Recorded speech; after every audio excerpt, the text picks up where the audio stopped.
Hello. Today, you will hear a story about a man's revenge. Jason was an ordinary guy dreaming of true love and a perfect marriage. But despite the fact that he was quite attractive and successful, his previous relationships did not bring him happiness. He constantly encountered girls who were more into just having fun and didn't appreciate him as a person. He even began to become disillusioned with love and relationships. But one day, Jason met a young girl at his friend's party. Her name was Laura. She was beautiful, very confident, and charming, and at the same time turned out to be very popular. She ran several blogs on social media. Jason felt a strong attraction to her at first sight. Even though his disappointments in the past were weighing on his mind, he still decided to approach her and get to know her. It was like a gift from fate. With each passing day, Jason became convinced that Laura was the girl he had always been looking for. Laura turned out to be caring, romantic, quite serious about the relationship, and she liked Jason too. From that time on, they started dating, spending a lot of time together enjoying each other. Jason proposed to Laura and she agreed to marry him. They were married in a lavish wedding to which all their friends and family were invited. Jason was on top of his happiness and felt that his dreams of true love and a perfect marriage had finally come true. A year after the wedding, Jason already had his own firm. And he had to spend a lot of time at work. At the same time, his cousin Rob came to visit him from a long voyage. Since they hadn't seen each other for a long time and Rob had no place to stay, Jason offered to stay with him. The house was big and spacious and there was plenty of room for everyone. And Laura wouldn't be bored waiting for her husband from work on lonely evenings. "Bro, I'm not going to bother you. Come on, old man. We haven't seen each other in ages." Jason answered he was sure of Laura and Rob wasn't young anymore. Plus the cousins didn't have siblings and had spent a lot of time together before and had never let each other down. After a couple of months, however, Jason began to notice some changes in Laura. She didn't always return his calls. She didn't seem to greet him from work with as genuine a smile as before. He calmed himself that it was because he spent so much time at work. But he wanted to give his beloved the best of everything. Laura didn't deny herself anything. "Honey, let's do a weekend trip somewhere. Where would you like to go?" "I could do a few weekends. I know you've been lonely lately. We could fall around like we used to." Jason decided to stir up the romance a little. "Yeah, that's a great idea. But you know Rob is so much fun. He doesn't let me get bored. It's good that you let him stay with us." "Yes." And yet, Jason caught himself jealous. "What are we discussing here?"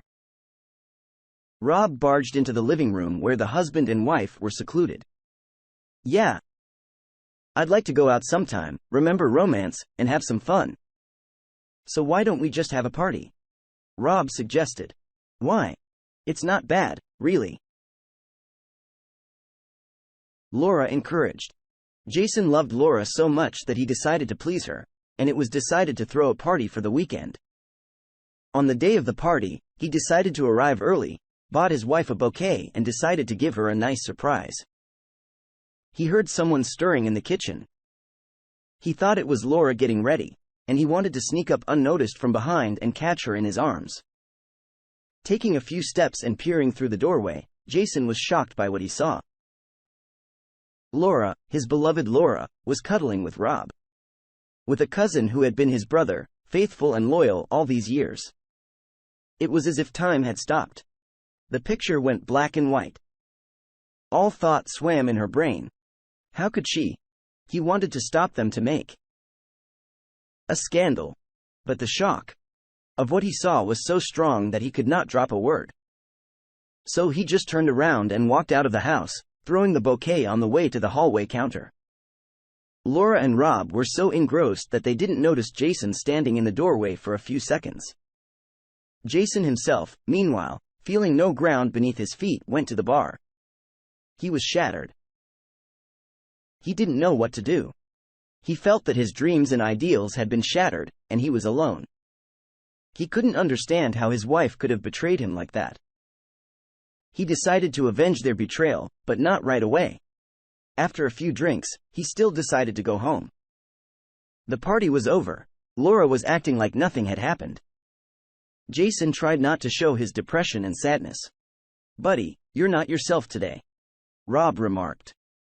"I'm just a little tired," Jason said indifferently, mentally telling his relative to go to hell. "You know what? I got a proposition for you. How much longer are you going to be on the sea?" "Yes. I know you like the sea, but I have a good job at my firm. Think about the future, a good salary, and maybe you'll get married." "Why? I can try. Bro. You already helped me not to stay on the street. If my parents were alive, I'd go see them. But you're my brother. And I really appreciate it." Yeah, Jason thought. Well, the fishing pole is cast. A few more months passed. During this time, Jason kept Rob with him at work, thus preventing Laura and Rob from meeting alone. He gave him the position of CFO. He also talked him into moving out and getting himself a decent apartment. Everyone seemed happy. One evening, there was a knock on Rob's apartment. He was sitting in a chair at the time, sipping whiskey after a day's work and listening to soft music. Reluctantly, he went to the door. "Who's there?"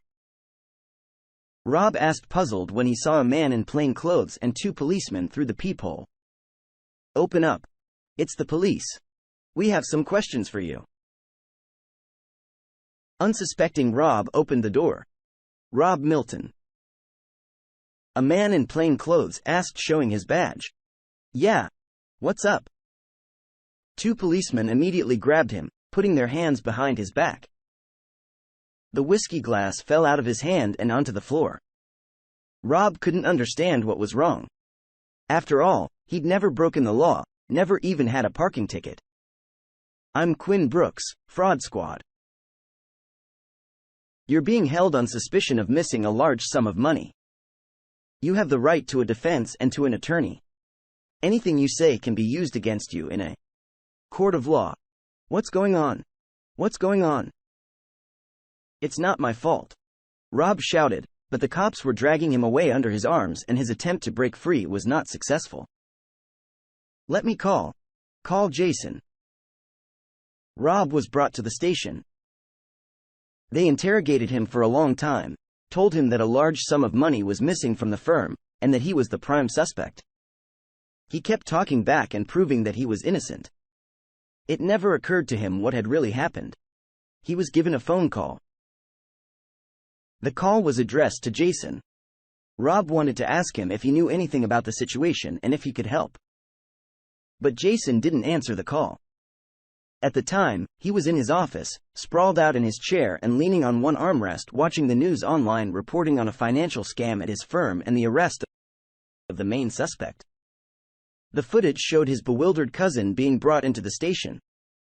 The phone buzzed on the desk, the number flashing Rob. But Jason didn't even reach for the phone. A sinister smoke on his face. Laura continued her blogs. They were very important to her. One day, she received a message from a stranger. "He knows." The message seemed strange and alarming. Something even twitched inside. But since Laura's popularity was only growing, she thought it was just some fanatic playing around, so she just deleted the message. But a week later, the stranger made himself known again. "He knows. He knows everything." The message said. What on earth was that? Laura wanted to delete the message again, but it came up again and again until the whole page was filled with the message. She was horrified. The thought of her and Rob flashed through her mind. Had Jason really found out? But how?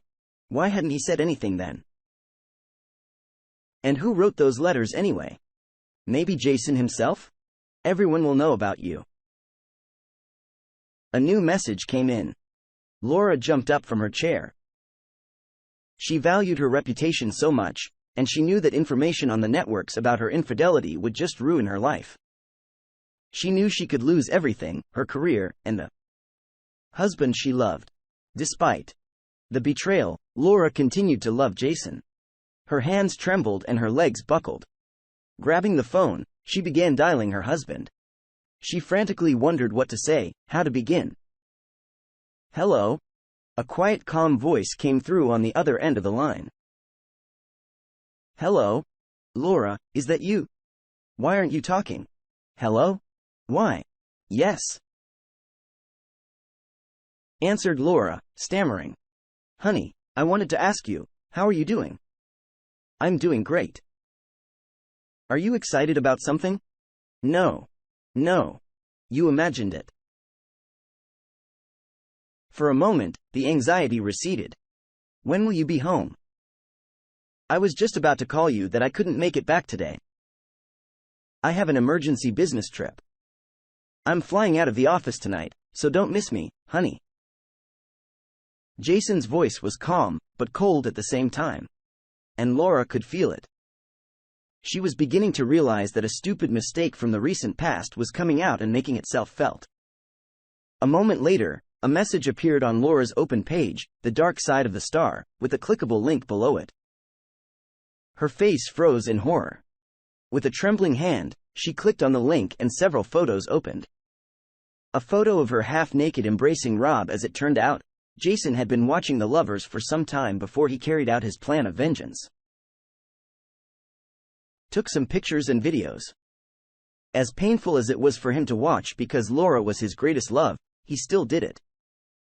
The pain of disappointment was stronger. And now he intended to ruin the lives of those who betrayed him as well. "I want to give you what you deserve." Laura remembered Jason's words after the party when they were alone together after the guests had dispersed. She sank down on the bed, covering her mouth with her hand. Fear froze in her eyes, a tear rolled down her cheek. The girl began dialing her husband's number again, her hands trembled, and the phone almost fell out. "The caller is unavailable or inaccessible." The receiver sounded. This is the end, she thought. Her gaze flicked back to the open photo. The photo would make her lose everything now. Meanwhile, Rob was sitting in his cell. As the policeman on duty approached him. "Hey, you have a visitor." Rob, still hoping for some kind of miracle, looked up. Jason was standing in front of the camera. "Bro, there's some kind of misunderstanding here." "I don't understand it. I'm being accused of fraud." "I didn't do anything. You know me, bro." "Yeah," Jason answered wryly. I know you now." "But what?" "Jason, I need your help." "How else can I help you, Rob? You came here. I took you in. You were my brother, but you betrayed me." "Betrayed you? Betrayed me how? What did I do? Have you forgotten already?" Rob looked at his cousin and guessed what he was talking about, but the hope of a better outcome never left him. He'd forgotten all about the flirtation with Laura. It was the arrest situation that was worrying him. "You think about it.